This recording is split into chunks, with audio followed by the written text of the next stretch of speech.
ये स्वर्ण महिला आरक्षण बिल है। पूरे देश की सभी जाति धर्म की महिलाओं का गला घोटकर केवल स्वर्ण जाति की महिलाओं को हक देने की बात की है। तो सशक्तिकरण केवल स्वर्ण महिलाओं को मजबूत होने से नहीं आएगा। जब तक इस सशक्तिकरण में देश की दलित, आदिवासी, पिछड़े वर्ग और रिलीजियस माइनॉरिटीज की महिलाओं को भी उसमें हिस्सा नहीं मिलता। और दूसरा 33% क्यों, ये 50% होना चाहिए। उस 50% में SC, ST, OBC और माइनॉरिटी की महिलाओं को भी उनमें रिप्रेजेंटेशन मिलना चाहिए। अगर वो नहीं मिलता है तो ये देश की महिलाओं के साथ धोखा है। कि 95% वो महिलाएं जो किट्टी पार्टी में जाती हैं, वो महिलाएं जो खान मार्केट में अपना शॉपिंग करके टाइम पास करती हैं, शाम को 5 स्टार होटल में कॉफ़ी पीती हैं, ये उन सवर्ण महिलाओं की संख्या बढ़ाने के लिए है। और वो जो OBC महिलाएं हैं जो घर में मेड का काम कर रही हैं, जो खेत में धान लगा रही हैं, जो रेड़ी पटड़ी का काम कर रही हैं, जो छोटी मोटी फैक्ट्रियों में नौकरी कर रही हैं, इस आरक्षण बिल से उनमें से एक भी महिला संसद में नहीं आएगी, मैं ये दावे के साथ कह सकता हूं।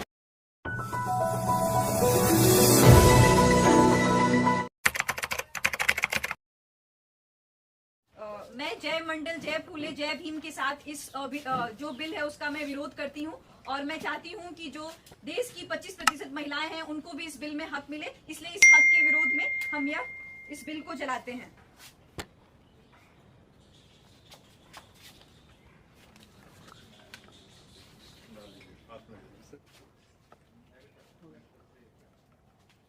ये जो महिला आरक्षण बिल आया है, इसे जो नाम हमारे साथी डॉक्टर सूरज मंडल जी ने दिया वो नाम ज्यादा उचित होगा।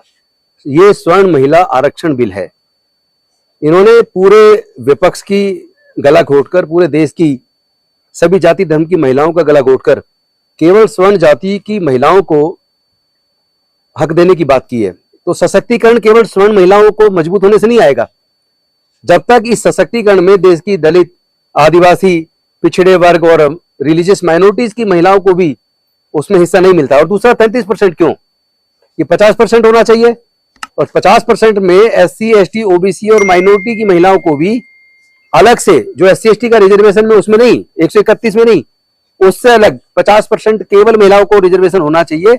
उस 50% में SC, ST, OBC और माइनॉरिटी की महिलाओं को भी उनमें रिप्रेजेंटेशन मिलना चाहिए। अगर वो नहीं मिलता है तो ये देश की महिलाओं के साथ धोखा है। और हम इसके खिलाफ एक बड़े आंदोलन की तैयारी कर रहे हैं। पूरा देश देख रहा है, पूरे देश के समाज के लोग, पूरे देश की समाज की महिलाएं, चाहे वो SC, ST, OBC और माइनॉरिटी के लोग हो, वो अपने आप को ठगा हुआ महसूस कर रहे हैं।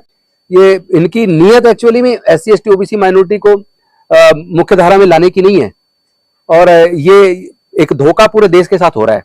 ये धोखा हम होने नहीं देंगे। आने वाली 30 तारीख को हम आह्वान कर रहे हैं, 30 तारीख को पूरे देश से DMs के माध्यम से ज्ञापन राष्ट्रपति जी को दिए जाएंगे, अलग अलग जगह पे सिग्नेचर करा के, लाखों सिग्नेचर्स के कैंपेन के साथ। और राष्ट्रपति जी से अपील की जाएगी कि आप इस पे अपने सिग्नेचर मत कीजिए ताकि नोटिफिकेशन ना हो पाए। जब तक कि SC, ST, OBC माइनॉरिटी की महिलाओं को अलग से उनको हिस्सेदारी नहीं मिलती है, तब तक मुझे लगता है कि इस महिला आरक्षण का कोई महत्व नहीं रह जाता। और सशक्तिकरण, महिलाओं की सशक्तिकरण, स्वर्ण कास्ट की महिलाओं की सशक्तिकरण से तो महिलाएं सशक्त नहीं होगी। वो तो पहले से ही उनका समाज सशक्त है। और मुझे लगता है जो मनुस्मृति में जो स्थिति इन्होंने रखी है महिलाओं की, तो स्वर्ण महिलाओं को थोड़ा थोड़ा सा कुछ दे के बाकी महिलाओं को आज भी उसी तरह गुलाम बना के रखना चाहते हैं। उनको उनकी हकमारी ये लोग कर रहे हैं। और इसके लिए पूरा SC, ST, OBC माइनॉरिटी के लोग पूरे देश से कमर कस चुके हैं। और आने वाले समय में इनको जवाब दिया जाएगा। किसी भी सूरत में हम इनको सफल नहीं होने देंगे। एक शायर ने कहा है कि माना तुम्हें अपनी तलवार की तेजी आजमानी है, मगर हमारी गर्दनों पे इसका इम्तिहान होगा कब तक।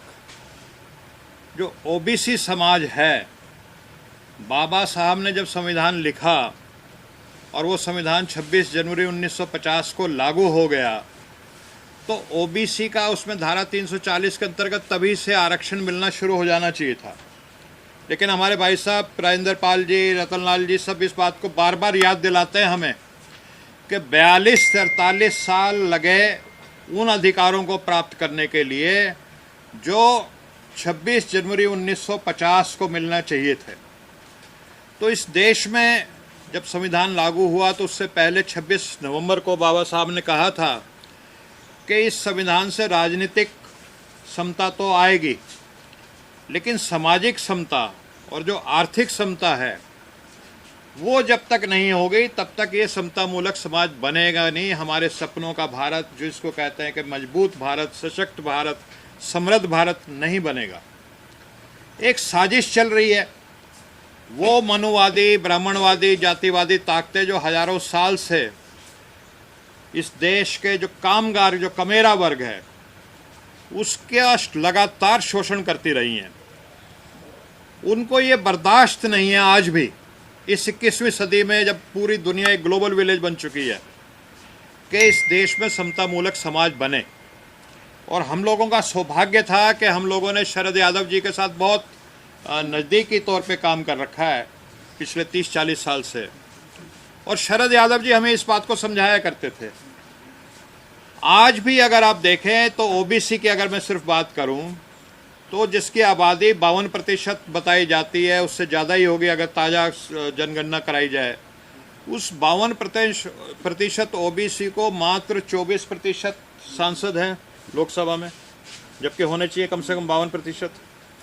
और अगर महिलाओं की संख्या आज देखें हम जो पार्लियामेंट में है तो 78 महिलाएं हैं, उसमें 78, उसमें जो SC ST आरक्षण से आ रही हैं उनको अगर आप निकाल दें, बाकी जो जनरल कैटेगरी में महिलाएं आ रही हैं उनमें ओबीसी महिलाएं 5% भी नहीं है। तो ये जो आरक्षण हो रहा है इसका मतलब ये साफ साफ यही है कि 95% वो महिलाएं जो किट्टी पार्टी में जाती हैं, वो महिलाएं जो खान मार्केट में अपना शॉपिंग करके टाइम पास करती हैं, शाम को 5 स्टार होटल में कॉफ़ी पीती हैं और कहती हैं बड़ी बोरिंग लाइफ हो रही है, ये सारा का सारा जो है आरक्षण, जैसे मेरे से पूर्व गौतम साहब ने, सूरज जी ने बताया, ये उन सवर्ण महिलाओं की संख्या बढ़ाने के लिए है। और जब ये संख्या बढ़ेगी तो जो 24% ओबीसी के जो इस समय सांसद हैं वो अगर फिर प्रतिशत में आएंगे तो वो 15% रह जाएंगे, 10% रह जाएंगे। और वो जो ऑलरेडी पार्टियों में हैं, वो मनुवादी पार्टियां, उन हाईकमान उनका कंट्रोल करती हैं, तो वो कुछ बोल नहीं पाते, जैसा बाबा साहब ने अक्सर कहा भी था। अब मोदी जी जब बन के आए तो उन्होंने कहा कि मैं ओबीसी का हूं और ओबीसी का प्रधानमंत्री बन रहा है, तो देश के ओबीसी ने बढ़ चढ़ करके मोदी जी का साथ दिया, भारी संख्या में ओबीसी के उनको वोट मिले। एक उम्मीद थी, ओबीसी के लोगों को उम्मीद थी कि 15 लाख भी मिलेंगे, 2 करोड़ नौकरियां भी मिलेंगी, लेकिन जो ओबीसी के अटके हुए काम है, जो ओबीसी का कल्याण नहीं हो रहा पिछले इतने 60-70 सालों से, वो कल्याण भी होगा क्योंकि हमारा एक ओबीसी का भाई प्रधानमंत्री बनेगा। लेकिन पिछले 10 साल में जो सबसे बड़ा धोखा हुआ है, अगर आप ये देखें कि कैसे गवर्नर बने, कैसे वाइस चांसलर्स की अपॉइंटमेंट हुई हैं, कैसे लेटरल एंट्री से जो सिविल सर्विस में लोग आए हैं, अगर आप उनकी तरह जो राज्यसभा में मनोनीत हुए हैं, एम्बेसडर बने हैं, और तो और आपका जो आरक्षण 27% होता है, कई जगह ये वो 27% भी नहीं दिया जा रहा है। और लखनऊ में हमारे जो शिक्षक बच्चे हैं उन्होंने कितना कई सालों से आंदोलन कर रखा है, ये सब हो रहा है, सबसे ज़्यादा जुल्म। तो हमें ऐसा नेता नहीं चाहिए ओबीसी का जो ओबीसी के नाम से आए और ओबीसी का सबसे ज़्यादा जिसको कहते हैं नुकसान करे। हमें महात्मा बुद्ध चाहिए जो थे तो सवर्ण वर्ग से आते थे, लेकिन जिन्होंने समता के लिए काम किया। हमें वीपी सिंह, अर्जुन सिंह चाहिए जिन्होंने नौकरियों में आरक्षण दिया, हमें शिक्षा में आरक्षण दिया। तो कहने का तात्पर्य ये है कि एक सोची समझी साजिश चल रही है कि कैसे जो ओबीसी जो प्रतिनिधित्व जिसको मिलना चाहिए, और वो जो ओबीसी महिलाएं हैं जो घर में मेड का काम कर रही हैं, जो खेत में धान लगा रही हैं, जो रेहड़ी पटड़ी का काम कर रही हैं, जो छोटी मोटी फैक्ट्रियों में नौकरी कर रही हैं, इस आरक्षण बिल से उनमें से एक भी महिला संसद में नहीं आएगी, मैं ये दावे के साथ कह सकता हूँ।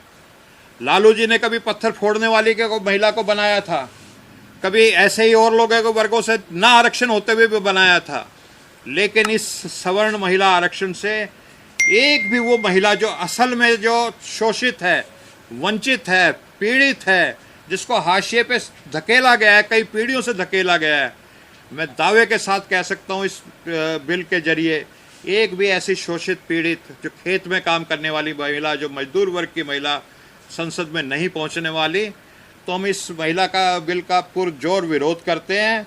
और हम ही नहीं कर रहे, बीजेपी के अंदर भी बैठे जो लोग, जो जिनकी जबान अभी नहीं कटी है, उमा भारती जी, उमा भारती ने भी कहा है कि मैं इस बिल को लागू नहीं होने दूंगी, मैं 60% ओबीसी का प्रतिनिधित्व करती हूं और अपने जीते जी इस चीज़ को लागू नहीं होने दूंगी। और हमने देखा कि जो बीजेपी के अंदर भी नेता थे जिन्होंने राम मंदिर का आंदोलन किया, विनय कटियार, कल्याण सिंह, उमा भारती, जब राम मंदिर ट्रस्ट बना तो उसमें एक भी ओबीसी को नहीं रखा गया। तो ओबीसी इन बातों को सब समझ गया है। इसकी प्रेस कॉन्फ्रेंस कल्याण सिंह और उमा भारती ने भी की थी 7 फरवरी 2020 को।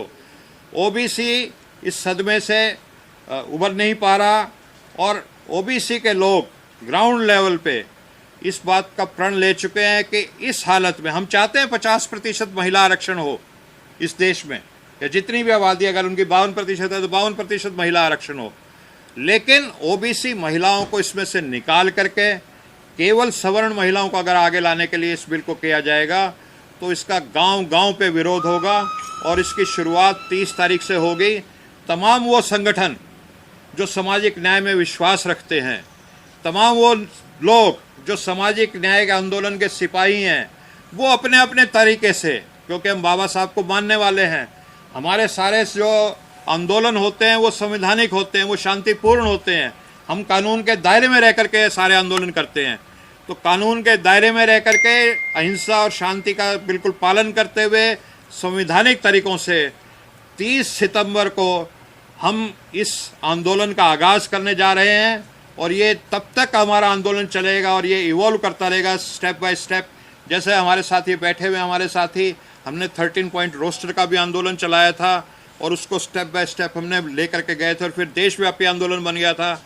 मुझे पक्का यकीन है कि एक बार पूरा ये देशव्यापी आंदोलन बनेगा, सरकार को अपने कदम वापस लेने पड़ेंगे और ओबीसी महिलाओं को हम न्याय दिला के रहेंगे। और तमाम संगठन अपने अपने झंडे में, अपने अपने बैनर में, अपनी अपनी लीडरशिप में, अपने अपने तरीके से, लेकिन वो सारे तरीके संवैधानिक होंगे, शांतिपूर्ण होंगे, अहिंसात्मक होंगे, अपने तरीके से इसका विरोध करेंगे। और इस सरकार को हम चलने नहीं देंगे जब तक कि इसमें ओबीसी और SC ST महिलाओं को शामिल नहीं किया जाता। धन्यवाद।